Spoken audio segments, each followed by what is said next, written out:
Good afternoon, everybody. My name is Alex Vines. I'm the Director of the Africa Programme at Chatham House, and I'm delighted to be chairing this meeting today with His Excellency Dr. William Ruto, the Deputy President of the Republic of Kenya.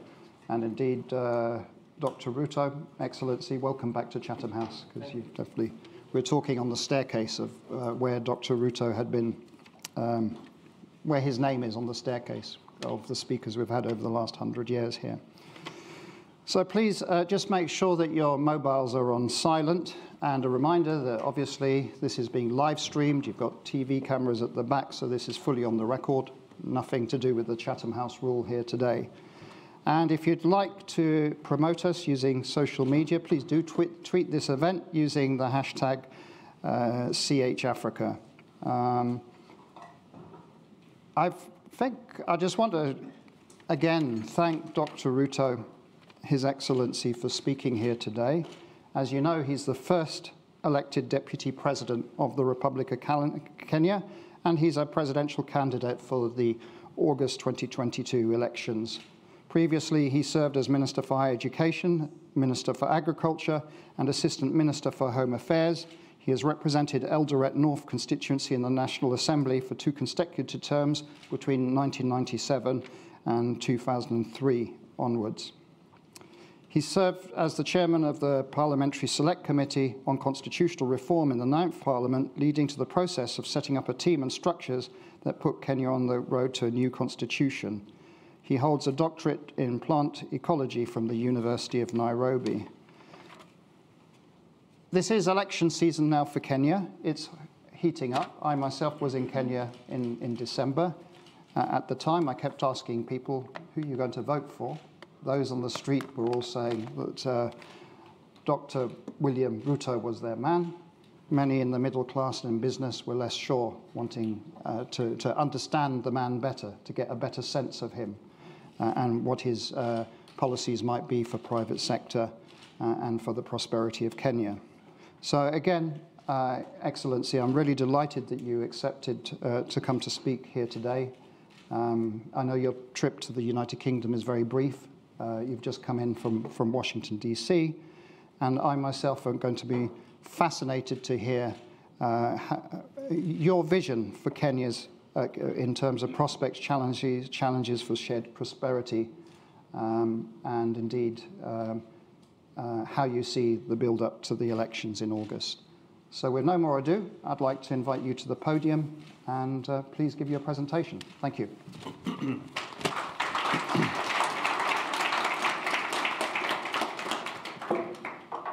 Thank you very much, Dr. Alex Vines. Distinguished ladies and gentlemen, good afternoon. Sorry. You'll appreciate that I have been traveling, so morning and evening is quite a challenge. Let me take this very early opportunity to thank the management of Chatham House for providing me with this platform to engage this think tank and people in this global space on matters to do with the subject that you have asked me to speak on: elections in Kenya, challenges and opportunities for shared prosperity.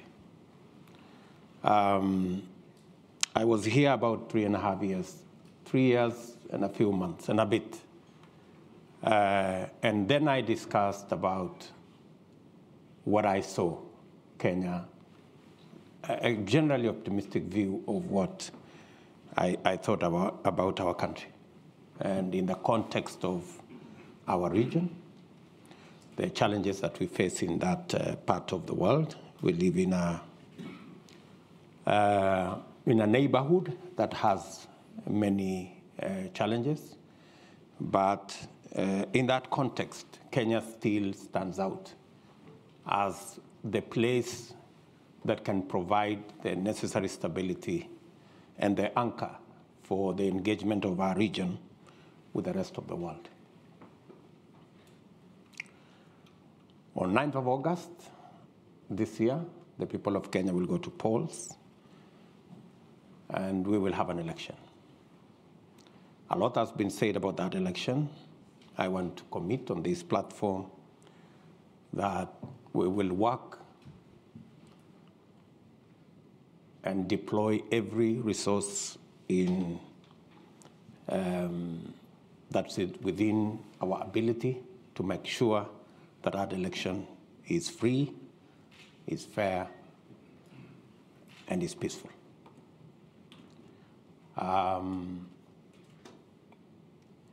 We have confidence in the Independent Electoral and Boundaries Commission that they can deliver a credible election if they are properly resourced, they are supported both by government and our development partners and friends, as has been the tradition of support to IEBC.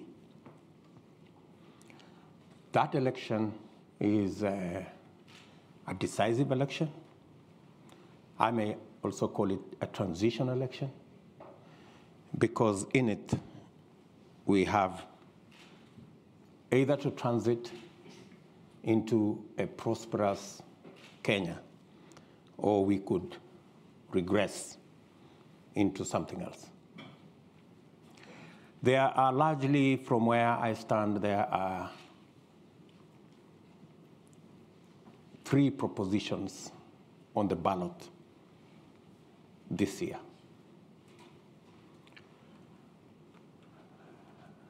Number 1 is our democracy and constitutionalism.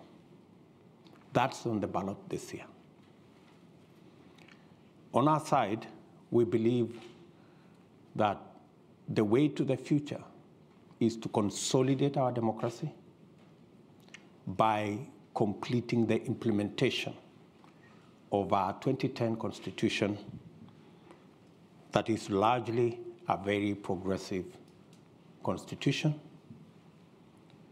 that provides for checks and balances, that separates the judiciary from the executive, from the legislature, and provides a system of checks and balances, builds in accountability, ensures that we have shared prosperity with our robust county system of government and our county governments that have become a very big celebration by the people of Kenya of that shared prosperity. On the other side of the divide, of course, we have our competitors who now have doubts about our 2010 Constitution. They have proposed a raft of amendments in the region of 72 different amendments in an exercise called the BBI process. And they want to bring back an imperial presidency. They want more power given to the president. They want the president to have power over the judiciary. They want the president to appoint an entity called ombudsman that seeks to supervise and superintend the judiciary. They want the president to go back to appointing ministers from parliament, which in our opinion undermines the oversight responsibility of parliament. If you inject members of the executive into parliament, we go back straight where we were before the new constitution. So on one side, we think we should be able to consolidate our democracy and complete the implementation of the new constitution. On the other side, they want to amend the constitution and take us back where we came from 30 years ago. The second item on the ballot is our political culture. We believe that our focus should be building institutions, institutionalizing our governance, institutionalizing our politics, institutionalizing our accountability, and institutionalizing all the oversight responsibilities and our progress. What do I mean by this?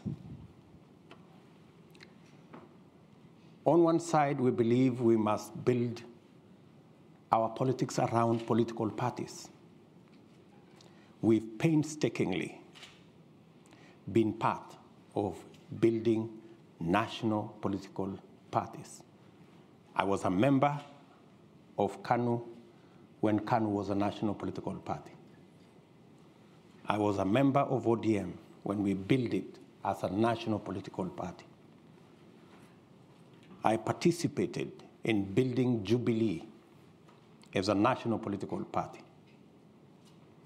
Today, we have built the largest, most popular political party, the United Democratic Alliance, and we have built the largest, most popular political formation with our partners in NC and partners in Fort Kenya under the Kenya Kwanza Alliance.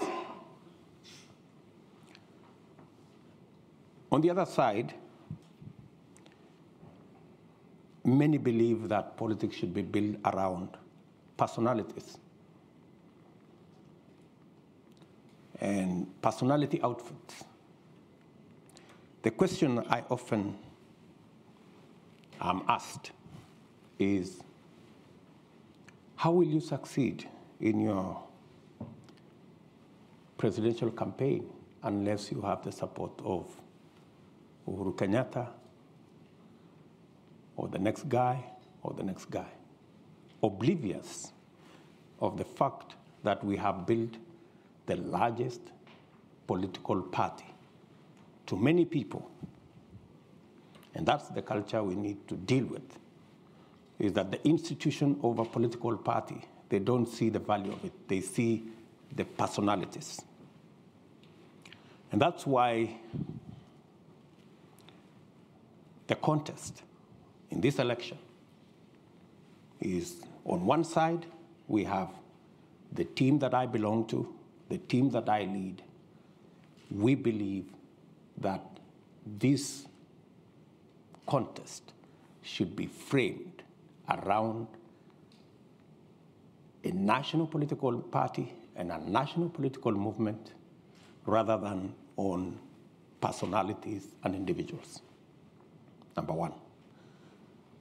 We believe that we should build our politics around an accountable executive and an accountable government with clear demarcations of the opposition and the government. Our competitors on the other side seem to have blurred lines between what is government and what is the opposition. The result which you see today in Kenya, there is no government and there is no opposition. Today in Kenya, you have a mongrel of a governance system. You don't know whether it is the government that is in the opposition or the opposition is the one that is in government. Today, the leader of the opposition is a project of the system and the deep state of government. And unfortunately, the leader of what is supposed to be the ruling party is actually a squatter, or is it a refugee, in the opposition party. So we have quite a situation. And it's because of that that we believe we must not build our politics around individuals. We must build our politics around institutions. if we had built our even engagements around political parties, we wouldn't have ended in the situation that Kenya is in today, where we have opposition members chairing government committees. We have the leader of government being the foremost supporter of the leader of opposition.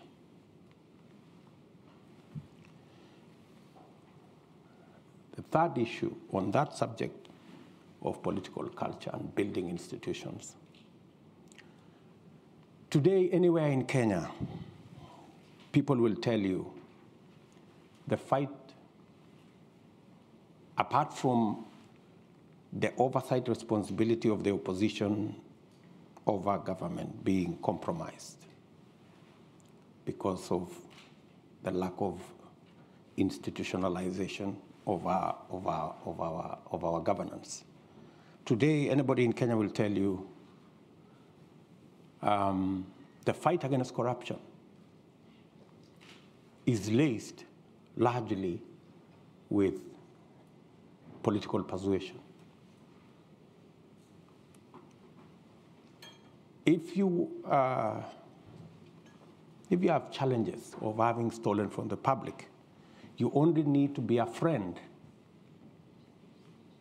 You only need to profess that you support the handshake and you support the BBI, and you will have no consequences. It is our belief that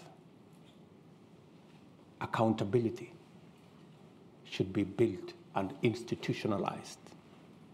That's why we believe that the very first thing we must do in completing the implementation of the Constitution is to operationalize what the Constitution provides for, the judiciary fund, to give the judiciary the capacity, the financial independence to be able to deploy their full potential in discharging their constitutional mandate of adjudicating on disputes, dealing with matters of accountability, dealing with matters of corruption, so that corruption cases do not take 10 years because the judiciary is undercapacitated, because they do not have the resources to hire the personnel, the magistrates, the judges, the software, the hardware, to be able to discharge their responsibility. At the very first instance,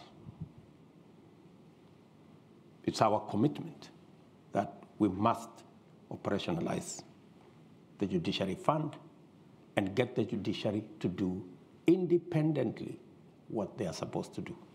The second item is the entire criminal justice system, from the DCI to the Inspector General and all the investigative authorities in between, must also be given what the Constitution says, their financial independence.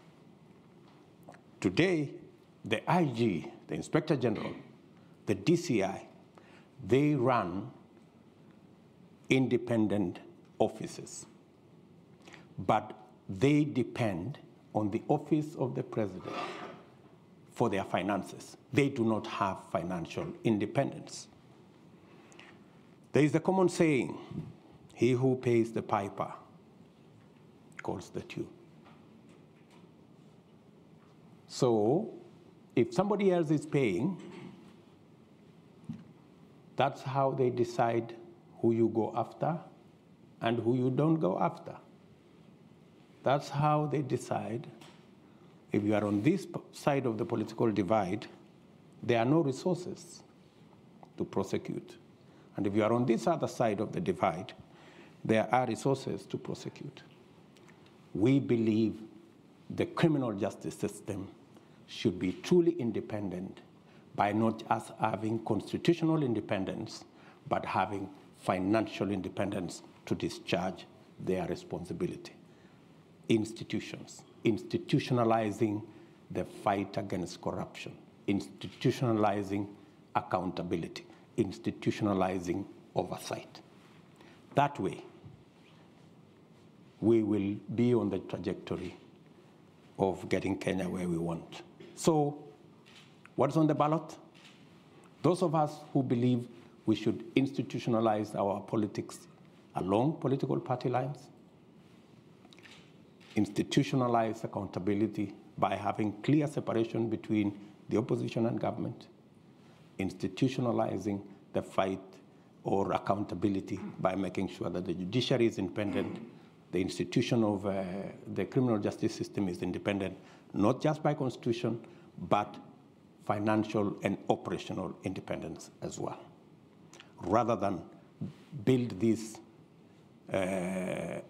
around personalities who then become subjective and who then become biased, and we end up in the place we should not be. Finally, in the ballot, we have driven the economy right to the heart of this contest. And we are looking at democratizing the economy of Kenya. And that is why, with our partners in ANC and Ford Kenya, we have built an economic model around this election that gives us opportunity to expand and make sure that our economic model is inclusive. Make sure that the millions of our citizens who are today locked out of the economic cycle because they have no jobs, 4 million of our young people out of school, out of college, out of university, have no jobs, and it's not going to be business as usual. How are we going to do it differently? We're going to deliberately, and I could give examples later, deliberately invest in areas that are labor intensive, that create jobs, so that we can deal with the challenge of unemployment and create inclusivity. Number two, 80% of all our business is in the space of micro, small, and medium enterprise. We believe to create economic inclusion, this category, who suffer 3 challenges. They do not have legislation to protect their business. They have challenges in the environment in which they operate. And when I say in the environment in which they operate, even huge corporates in Kenya will tell you they have a wall of licenses, 10 licenses, 15 licenses that they have to suffer before they can get their business up and running. And finally, and this is especially for the micro and small enterprises, is the whole challenge of access to credit. It is really the elephant in that space. Let me give you an example. Because of the challenge of access to credit, we have a huge problem of predatory lenders. And because of predatory lenders, today, 15 million Kenyans are blacklisted on Credit Reference Bureau. 15 million Kenyans blacklisted is actually half our working population. That tells you there is a serious problem of access to credit. Many of these micro enterprises, research shows that many of them pay as high as 1,000% per year to access credit. Some 2,000%. While corporates access credit at 10%, the micro and small enterprises access credit all the way to 1,000%. It's reasonably. These are enterprises that end up making $1, $2, maybe $3 on a good day. And with just access to credit, reasonable credit, affordable credit, you can actually increase their income from $2, $3 to $6, $7. You can double their income just by making sure that we access credit. It's a challenge that we have, and it's a challenge we must deal with. Inclusivity again. And this is about the economy. And finally, we have to do something about the biggest sector that drives our economy. 25% of our GDP is contributed to by agriculture. 50% of our GDP, agriculture, plus all the linkages. So it's not possible to discuss the economy of our country without discussing agriculture. And agricultural transformation, right from interventions in seeds, interventions in fertilizer, interventions in market, interventions, getting rid of cartels, dealing with brokers, making sure that we have clear value chains. And if I give you an example, we are, for example, the largest producer of milk in the continent.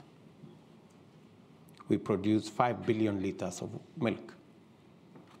But if you go to see our productivity, it's anywhere between 3 liters or 3 kilos and 4 kilos per cow. Same cow, same farmer, with a little bit of input on a different feed. You can actually take the same cow, same farmer, to 15 liters, 20 liters. You can triple, maybe quadruple their productivity. And we could turn around the fortunes of many, many, many in that space of agriculture.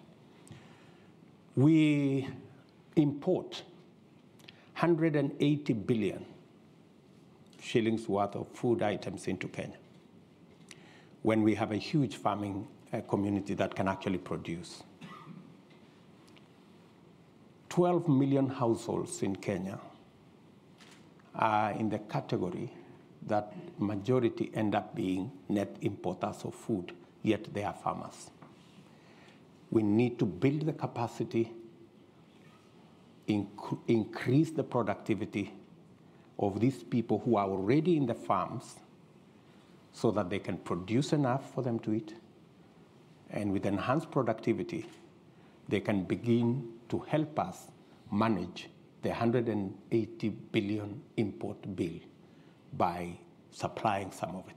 So that's really the trajectory I would want us to look at. So we have pushed this whole economic discussion into the equation.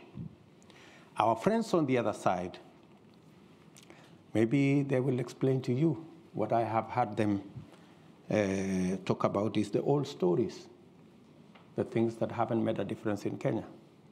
And so I consider that, as I conclude, I consider that the people of Kenya have a choice that cannot be clearer. And it will determine whether we go forward as a stable, progressive, democratic, constitutional country, or we regress to what we see part of the world going. Maybe we see what's going on in Ukraine, that people are beginning to roll back democracy, go back to more authoritarianism and that kind of thing. And the people of Kenya, in my opinion, their choices are very clear. They will choose wisely, and they will choose the next government that they know can deliver prosperity going into the future and overcome their challenges. Thank you very much.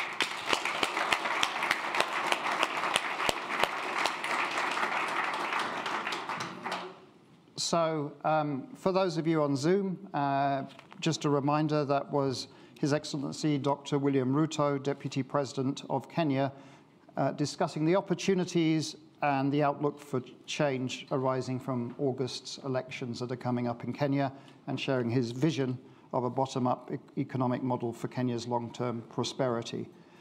Just a reminder to everybody in this room that this event is the first of a series of events that we're organising at Chatham House on Kenya's 2022 elections and political developments. And next week, we will be advertising shortly. Raila Odinga will be speaking here also.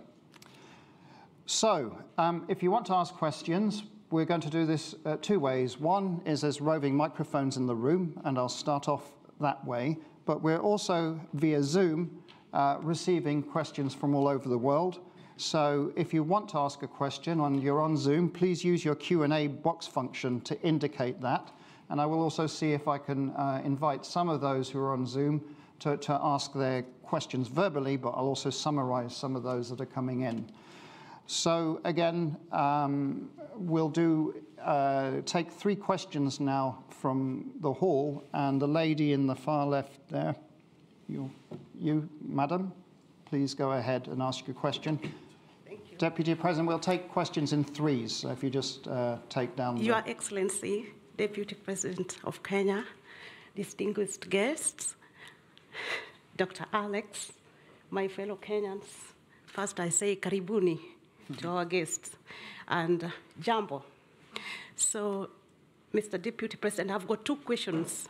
First of all, let me just say, my name is Rosemary Adigor, and I'm the PR and Marketing Director for Azimio UK chapter.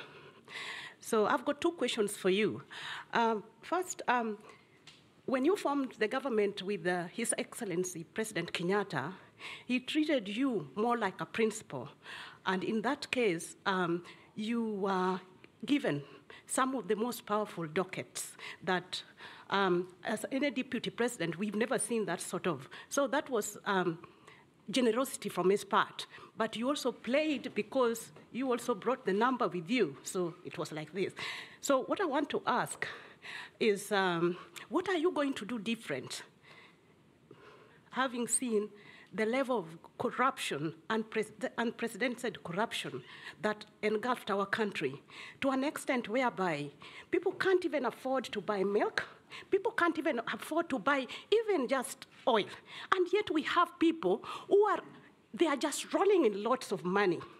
They can have a car from Monday to Sunday. And Kenyans are starving. Second question, please, because we've got lots and lots of questions, please. So I just ask you, what are you going to do different to Kenyans? Second question, should you not win the election, are you going to concede defeat and be an advocate for peace in our country? Because we know the story, and we are all eyes open. We are watching. Thank you. So thank you. And lastly, I just No, two. The lady in the middle here, please. Ahmed, yeah, we'll go for 3 plus 2. Excellency, Deputy President, thank you for sharing with us your convictions. I am Nashwat Megwar, Head of Political Practice at Concerto Global Public Affairs. I have 2 questions. The first one is a more political one. As we all know, on 9 August, there are many risks for a fair election. So on which tools do you rely to ensure a fair, transparent and inclusive election, and how can the international community support you this way? The second question is more economic. How can the international investors plug to your bottom-up platform vision to create employment and value in Kenya? And how can they become, as you say, true hustlers for Kenya? Thank you very much. And there was one gentleman there, you, sir. Yeah. One question, please, because I want to try and get a diverse number of questions. Ladies and gentlemen, distinguished guests, His Excellency, my name is Lashan Lethbridge, and my question for you today actually is just, the one. Kenya's shared prosperity in the region of East Africa can only happen if Kenya protects its borders, and I'd actually like to hear your thoughts on the internal security of Kenya and its armed forces, and what your thoughts are to have a prosperous Kenya and a safe Kenya. Great. Thank you very much. Yes, I have been deputy president for 9 years. I don't know which dockets were given to me because when President Uhuru Kenyatta formed government after the election, we've always had one president. We've never had two. And the responsibility over government has never been shared between Uhuru Kenyatta and myself. Our first term, we ran a coalition government, but I can tell you there was no single opportunity where my party held a PG outside President Uhuru's party. We had one parliamentary group, one government, one program, and it was all clear. There were no dockets that were given to me. I didn't appoint no minister anywhere. Everybody was appointed by the President of Kenya. And the difference, maybe you could ask, is between our first term and our second term. In our first term, granted, I played my role as deputy president. The president assigned me many responsibilities, which I discharged with distinction from where I sit. And that is why, in our first term, we rolled out our plan to build the standard gauge railway. We have built 700 kilometers. I was part and parcel of the entire delivery plan. We set out to build 10,000 kilometers of tarmac road in Kenya. By June this year, in 3 months or so, we will have actually done 11,000 kilometers. I sat long hours with officials in government to design how that was going to happen. Same case to our TVET program. Same case to all the other programs that we delivered on our first term. And to demonstrate our success, we were re-elected in our second term with twice the margin we had been elected in 2013, clearly demonstrating that the people of Kenya were happy with our delivery. Unfortunately, in our second term, because of the political dynamics that came into play, the president told me that he wanted to do things differently. And he didn't want what had become normal in Kenya, that this was UhuRuto. He wanted a Uhuru. And I had a discussion, a candid discussion with him. And when he told me that's what he wanted, and he wanted to run this government because he wanted his legacy alone as the fourth president of the Republic of Kenya, I was not fussy about it, because he decided that whatever I did in the first term to coordinate the government programs, work on assignments that would consolidate our plan, he decided that he wanted somebody else to do it. And I didn't complain. So Executive Order number 1 came into force, establishing a different arrangement in government. And I had no quarrel with it, because that's how the president wanted to deliver on his second term. Unfortunately, the people who the president maybe gave that responsibility failed him, because the whole Big Four plan fell apart. The housing plan never took off. The universal health coverage never took off. The whole space on agricultural transformation faltered. And we didn't see any of that plan. In fact, at some point, it forced the president to change the plan. So we went away from the original plan of Big Four. We ended up with another plan called BBI, changing the constitution, working on all the rest of it, which unfortunately, again, went up in smoke because it was purely unconstitutional. So how do I do things differently? If we had done things the way we had done in our first term, making sure there are clear lines between the opposition and government so that government can be held to account, so that the opposition can play its role, so that instead of the opposition being lackeys and being brokers and being the ones organizing cartels in government and participating in corruption, they should be providing oversight. You're correct.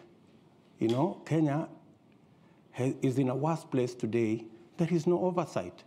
The fellows who are supposed to provide oversight in the opposition are the ones driving the scandals from KEMSA to all these. They are the ones participating in the troubles. Coming to my grand lady here.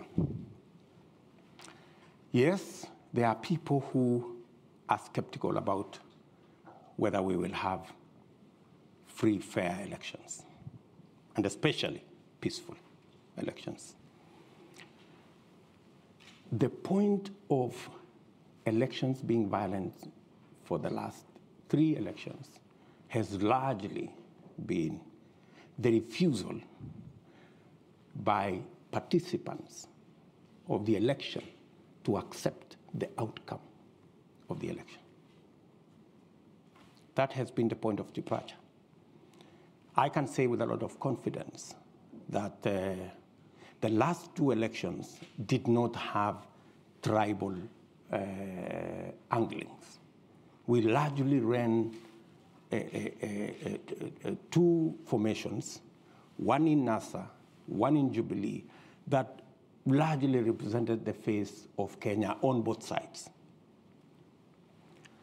The only challenge that came is when our competitors refused to accept the outcome of the election, organized demonstrations, swore themselves in, did all manner of things, and drove the country into violence. The undertaking I give as a candidate, and I have done it publicly, is that William Ruto will accept the outcome of the election whichever way it goes.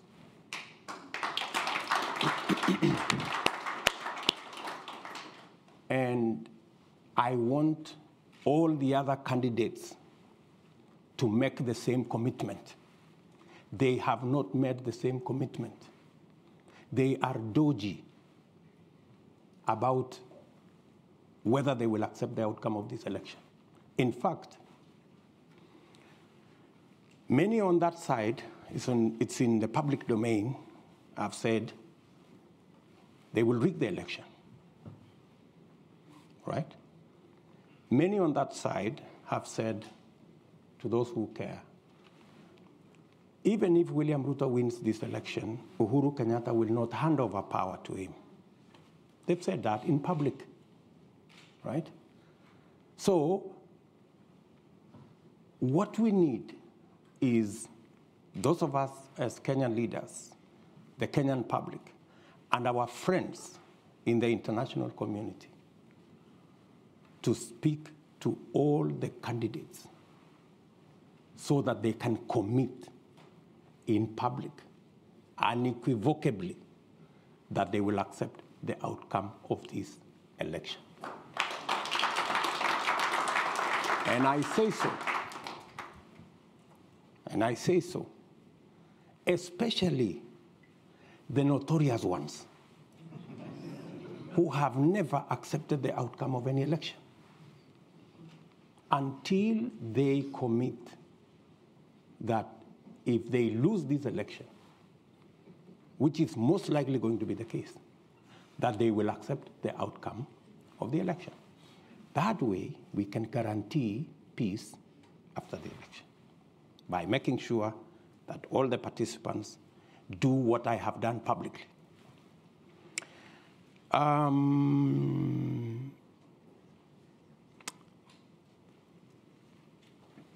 The gentleman has talked about the whole security situation. Part of my engagement let me reframe it first. Addressing ourselves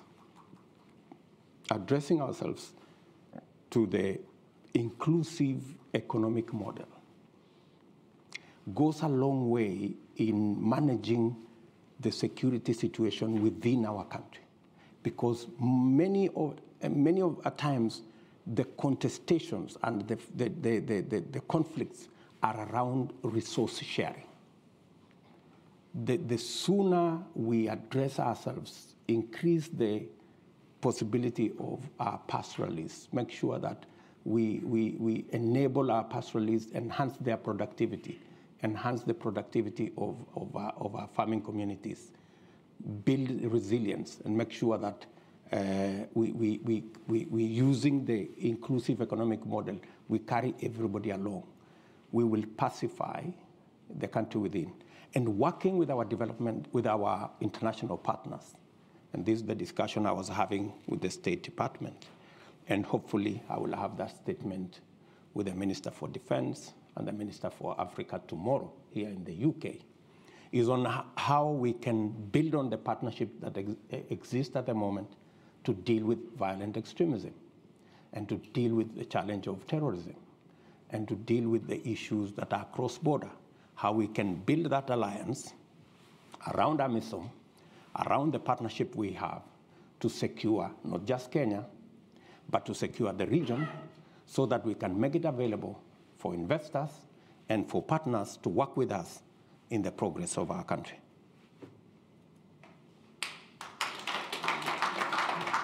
So I'm going to take some of the questions coming in from the continent and beyond. So be patient, please. We've got way too many questions here to deal with in the short time we have, but I will also overrun 10 minutes today, and I will overrun next week by 10 minutes also, so we have equity. So first of all, we've got Mutone Mwajere from Nairobi. If we can, if you'd like to ask your question live, please go ahead. Mutone. Are you there? Hi, this is Madani. Yeah, I'm here. Can you hear me? Yeah, please go ahead. We can hear you. This is Madani Wanyaki. I had several questions, but I will respect Alex and ask one. How do you reconcile your stance as a defender of the Constitution today with the fact that you mobilized the no vote in the constitutional referendum of 2010? Thank you. Thank you, Mutoni.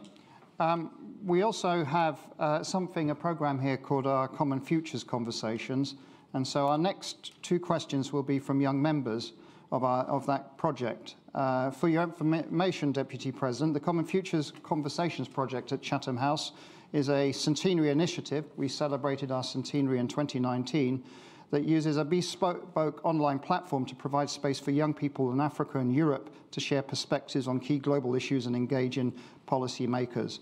We've received many questions from them, and we've chosen two to ask their questions live to you. So first of all, I'd like to invite Salome Nuzuku to ask the question.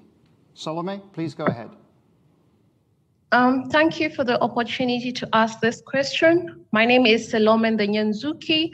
I am a founding member of the Common Futures Conversations community and also a Chatham House Youth Advisory panelist. Currently, I work at the Ministry of Foreign Affairs here in Kenya. Excellency Deputy President, how will you tackle violence against women, safeguard women's rights, and promote gender equality if elected as the 5th President of Kenya? Thank you. Thank you very much. And then the second question is from Daniel Orogo. Daniel, please go ahead. Hello, my name is Daniel Orogo. I am from Nairobi, Kenya. I am a member of the Chatham House Feature Conversation Program, and I am a panelist in the political governance. Your Excellency, the Deputy President, President Kenyatta has admitted severally in different platforms that there is nothing he can do to fight corruption. In fact, he has, in one occasion, thrown up his hands on air and says that there is nothing I can do. What do you want me to do? So as part of the presidency that you have been part of, I am interested to hear how you have seen in your campaigns that you do not really articulate about corruption. And I've heard your presentation about the fund, about institutionalization, but I admit that it is coming until late that you too have been dodgy about your agenda about fighting corruption. Is it by default? And if so, what is your pragmatic agenda in tackling corruption under your presidency if you will be elected? Thank you so much. Thank you, Daniel. And the final question is from UhuRuto Makoji, which is one about tourism, I believe. UhuRuto, please go ahead. No? No UhuRuto? Okay. Maybe you answer those questions. Okay. Maybe let me start with Wanyeki. Let me tell Wanyeki, I am a Democrat. And when you are a Democrat, when you participate in a contest and you lose or win, you must accept the outcome of that contest. We went to a referendum.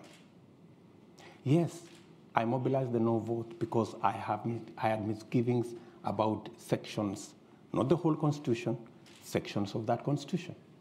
But when the people of Kenya decided that this is the Constitution they want to have, as a Democrat, I had to accept that this now is our document. And I have every right to defend the current Constitution because it is the Constitution of the Republic of Kenya. And I am a Kenyan. It is a paradox that William Ruto, who had misgivings about sections of the Constitution, today is the defender of the Constitution against the people who pushed for the adoption of the Constitution, who today have become the biggest enemies of the same Constitution. They want to mutilate the same Constitution. And it has to take William Ruto to defend the Constitution of Kenya. Isn't it an irony? I think the people on the other side have more questions to answer than I do. Salome. I quite agree with Salome that we must be even. We are the losers when we exclude women from the leadership of our nation. We have seen the value of women leaders. We have seen the contributions that they make. I have nominated no less than 4 women who have gone ahead to win elections because they've been given a chance to serve.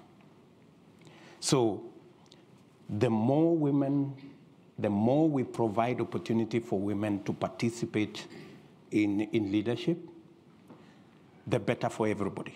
And that's why, even in the BBI process, I was against getting women from elected positions and making them nominees, of people, their friends, their relatives, their girlfriends, and all the rest of it. We must continuously provide a platform for women to be elected, for them to participate in elective politics. What are we doing? As a party, For every elective post, women pay for nominations half what men pay, as a rule. Number two, we have made it absolutely clear. It is in the rules of our party that any violence is an automatic ticket to disqualification, especially violence against women. So violence is a no-go zone in our party. Violence against women has the severest consequences because we need to provide the opportunity for women to participate in the leadership of our nation. And going forward,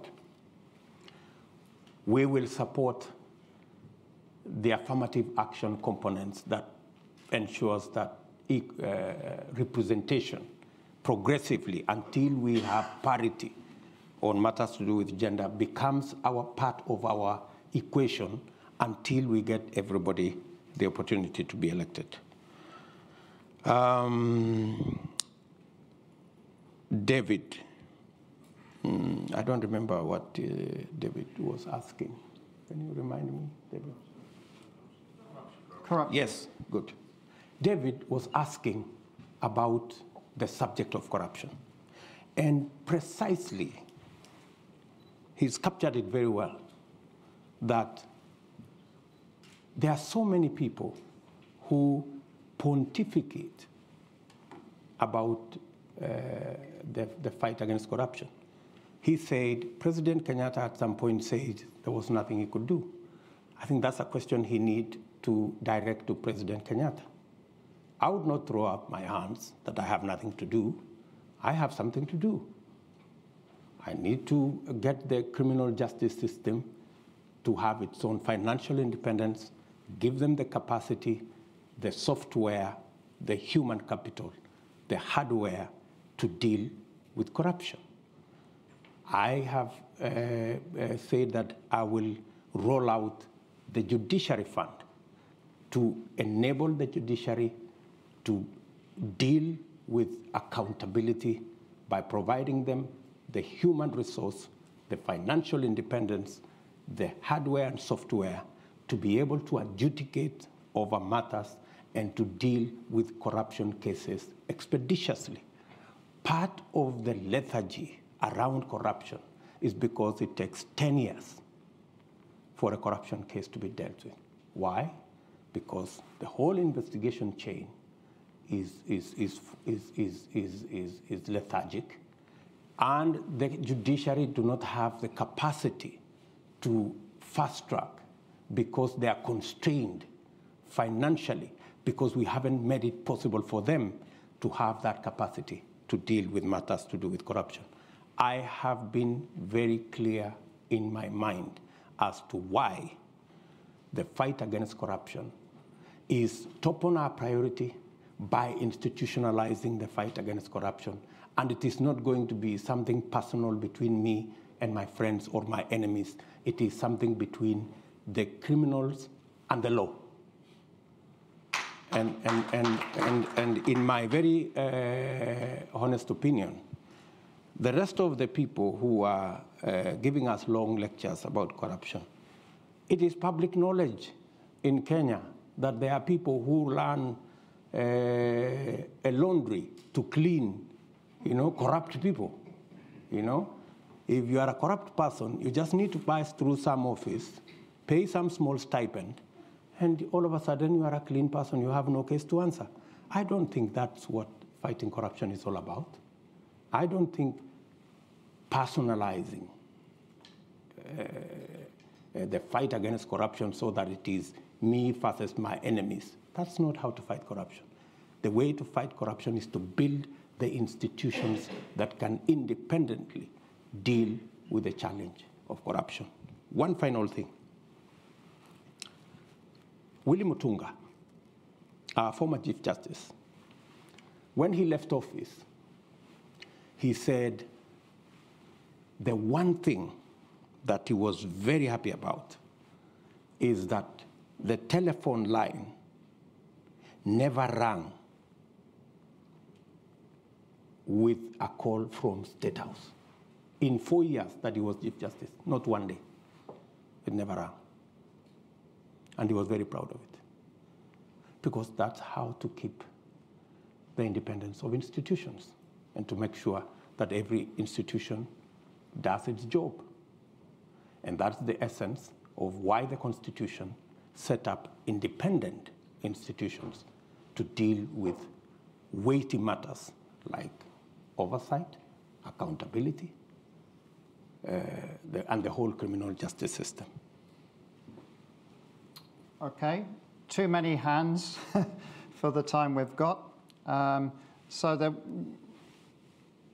Sir, you've had your hand up almost all the way through, so that might be that it's your lucky moment because it's such a strong arm, but you have to be quick, yeah? Just one question sharp. Please go ahead. Thank you. The Deputy President, my question to you, and this is to be fair to your competitors, it's not that they don't have an agenda. They have a very potent agenda. And to quote Abraham Lincoln, when America was at the point of dissolution, made a very great speech about a house divided against itself cannot stand. And as a man of faith, are you saying the unity call by your competitors is not worthy, seeing that Kenya has been divided since independence, and the presidency has been circulating amongst two tribes, and the unity call and the marginalization of Kenyans is not an agenda? You're saying it's an old story? I really want to hear what you would respond to that. Thank you. Thank you very much. The lady in the middle just here. Yes, please. It's coming. Yep, your opportunity. Thank you very much. My name is Karen Juguna. I am a midwife here in the UK. I trained and practice here. And my question is around health. Women's health and sexual reproductive health is an issue that's close to my heart. So I would like to ask, what are the plans for your government to tackle the high maternal mortality rate in Kenya? As you know, Africa as a whole, we contribute to 2/3 of maternal death in the world. And Kenya has its fair share. And also to ask what your opinion is in terms of legalizing abortion, which is one of the highest contributors of maternal mortality, and how we can evolve these conversations that are very emotive and also very driven by our faith. But as a profession, putting my professional hat on, I think that we need to have this discussion. Women need to have choice, and also look at ways in how we can prevent women from dying from preventable causes. I know there's a lot of work that has been done by the Beyond Zero campaign, and it would be interesting to see how you can, what are your plans in terms of building on that and ensuring that no woman should die from preventable causes in childbirth. Thank you very much. And then the last question, and here's the gentleman there with the blue checkered top. Yeah, you, sir. Good afternoon. My name's Joseph Muchibi. Ladies and gentlemen, Your Excellency, welcome to London. First question. One question, please. We've got no more time than that. One. Okay. Painstakingly has been a dominant word that you've used in explaining your role in political parties. Again, painstakingly, you formed the UDA. Political parties, ideally, are supposed to be the forum upon which public participation is effected for real politics to make sense. I feel for you, and I really feel let down because of how Jubilee tumbled. Because I had a lot of hope, expectation that Kenya was going to have a binary political competition point where ideas were going to be about Jubilee and NASA. that down the drain back to the tribal fiefdoms that are being created. Now the question is, you are on record as having formed or led the United Republican Party, URP. You stand on that podium and acclaim yourself a Democrat.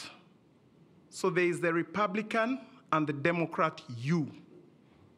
So now, Republican basically comes from republic, we the people. Democrat is about majority, minority having their say, having their way. Very clear definitions. I like to be very clear with how I define my questions and how I frame my issues. Now, the problem in Kenya is, or as it is, the parties as we have them are operating at the behest of the political leaders, briefcase parties, owners of parties. People do not have, because recently in one of the NDCs, a list came and names were mentioned and the question was put to the floor, yes, nays, yes, have their day, elections. Really? So now what commitment do we have from you that the party you're forming, the UDA, will be about elections and not people serving at your behest? Then, Mr. Sorry, Your Excellency. sorry. That's enough. We don't have any more time. No way. Yeah, okay. Deputy President, I've just got a few cluster of questions here, which I'm just going to summarize. Why don't I answer these ones first, and then you okay, and then we'll have that. So go ahead, okay. And then we'll do one final round. We can meet later.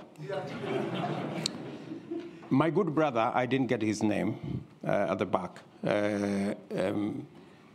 says, am I dismissing the calls of unity?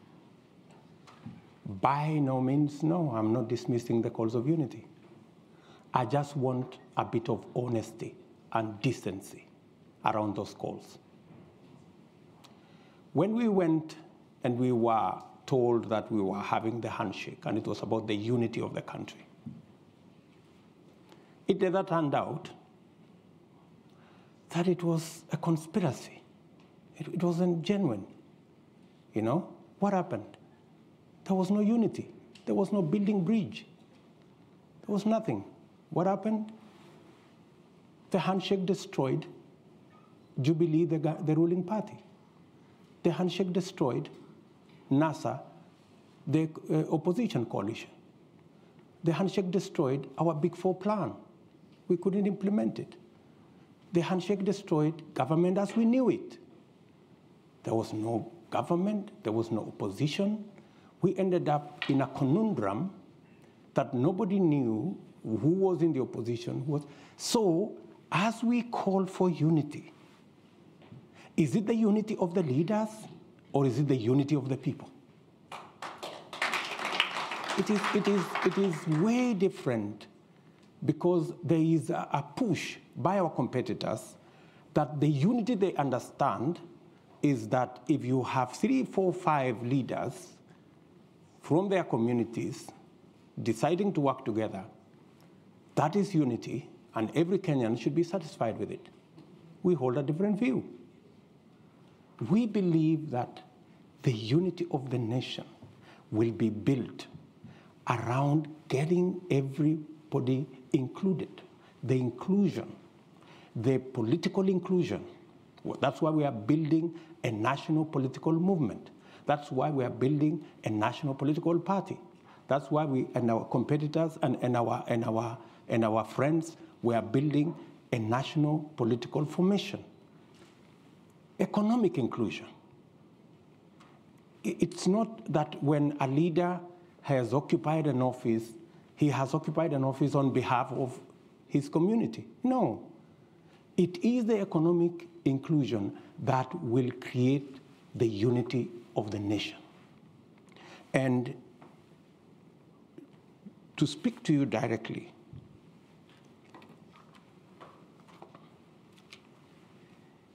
if you want to tell us today that you want us to believe you, that you are genuine about the unity of the country, you know? And you have just come from your commitment. You said, this is my commitment, this is my word as a leader. You've walked away from it. In fact, I consider the so-called unity, you know, people running away from their commitments, people running away from what they have committed to other leaders. And if you can lie, if you can cheat, if you can betray a fellow leader, what will you do to the people of Kenya? Huh? So, I mean, really, we have to be honest about this thing, you know, and we must speak candidly as Kenyans to these issues. Let's not gloss over big words, or, you know, unity of the country, second liberation, Mandela moment. No, I mean, this is all nonsense. I'm sorry. I mean, we really must speak to the real issues that bring people together. Health. Health is a very big issue. In fact, it's just that he squeezed time out of me. That's one thing that is at the heart of this conversation. We had a whole program on universal health. Unfortunately, we couldn't deal with it because we ended up chasing the BBI stories and the rest of it. So, what is our plan? We managed this year, in fact, three months ago, we managed to pass the changes to the law to make it possible for us to re-engineer the whole health space and make it possible for us to get to universal health coverage that carries with it your concerns on how women access health and how the citizens of Kenya access health. We now have the law that will give us a graduated contribution mechanism where people earning 6 figures like myself can pay more, and the people down the pyramid can pay less. And it is our considered view coming from experts and complete with actuarial expertise that it is possible under the new arrangement for us to double, if not triple, the resources that will be available to manage our health under our new health program as passed by the law in Parliament. That way, we can be able to deliver health in a much more predictable, quality health in a better way. And with it, you know, when we came into office in 2013, I remember I think it was in 2015, we then said that government of Kenya will pay through National Hospital Insurance Fund for every mother who gives birth. Many women avoided going to hospital because they could not afford, but we made it possible that every child must be born with health professionals in place. And that's why significantly we have reduced maternal deaths. With our universal health coverage properly rearranged, that will scale up those interventions. On matters to do with abortion, the law is very clear in Kenya until it is changed that if the health or the well-being or the survival of the mother is in jeopardy, doctors are legally given the permission to save the life of the mother. So that the provision on where life is in danger is already captured by our law.